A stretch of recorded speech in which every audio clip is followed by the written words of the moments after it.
بسم اللہ الرحمن الرحیم۔ مزارات کے اوپر سجدے کے حوالے سے شرعی حکم سماعت فرمائیں۔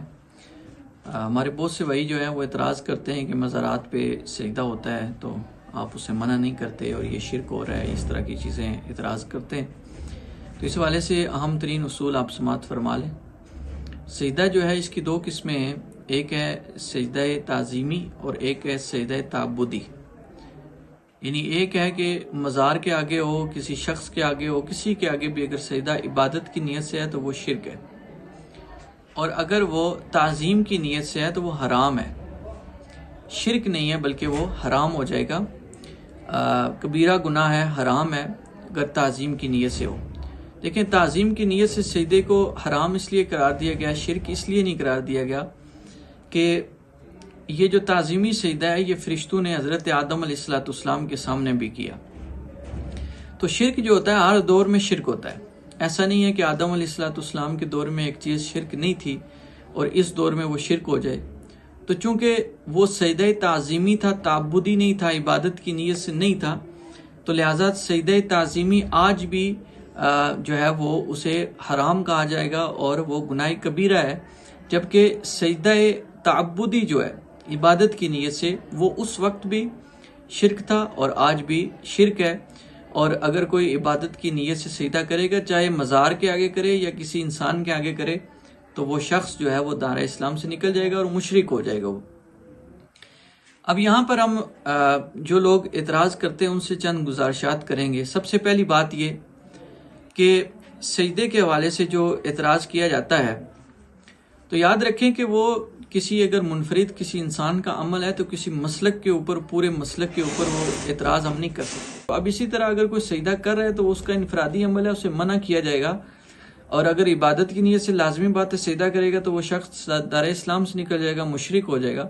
لیکن اگر تعظیمی سجدہ ہے تو وہ بھی حرام ہے، اس کے لیے گناہ کبیرہ ہے۔ تو اس میں ایک منفرد انسان کا عمل جو ہے وہ کسی بھی مسلک کے اوپر نہیں تھوپا جا سکتا۔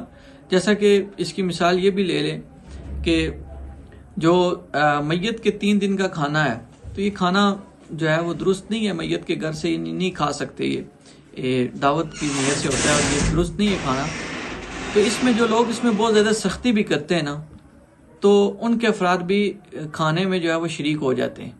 اب اس کھانے میں شریک ہونے کی وجہ سے ہم یہ نہیں کہہ سکتے جی ان کی تعلیمات ہی ایسی ہیں، وہ ہو سکتا ہے اس کی ہوس ہو، اسے بھوک لگی ہو زیادہ تو اس نے یہ عمل کر دیا ہو۔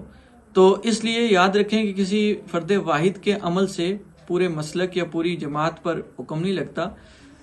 اور اس میں ہم پہ شرک کا فتویٰ لگاتے ہیں اس حوالے سے، تو ہم ان سے ریکویسٹ کرتے ہیں کہ آپ کسی ایک بھی مستند عالم دین کی کتاب میں دکھا دیں جہاں لکھا ہو کہ مزار کے اوپر سجدہ کرنا یہ درست ہے اور اس میں شرک نہیں ہے۔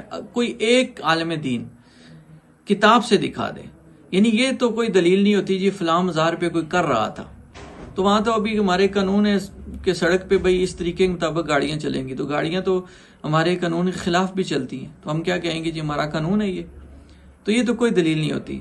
ہاں دلیل یہ آپ دیں کہ کسی مستند عالم دین کی کوئی کسی کتاب سے آپ جو ہے وہ حوالہ پیش کر دیں، پھر ہم دیکھ لیں گے۔ تو یقیناً آج تک کوئی ایسی کتاب ہماری نظر سے نہیں گزری اور آپ پیش بھی نہیں کوئی کر سکتا، کیونکہ ایسی کتاب ہے ہی نہیں کہ جس میں لکھا ہو کہ سجدہ مزارات کے آگے کیا جائے، بلکہ امام احمد رضا خان اعلیٰ حضرت امام اہل سنت نے اس کی تردید کی ہے اور اس کو سختی سے منع کیا ہے۔ اللہ تعالیٰ سے دعا ہے اللہ تعالیٰ ہمیں دین اسلام کے احکامات کو اچھی طرح سمجھنے کی توفیق عطا فرمائے۔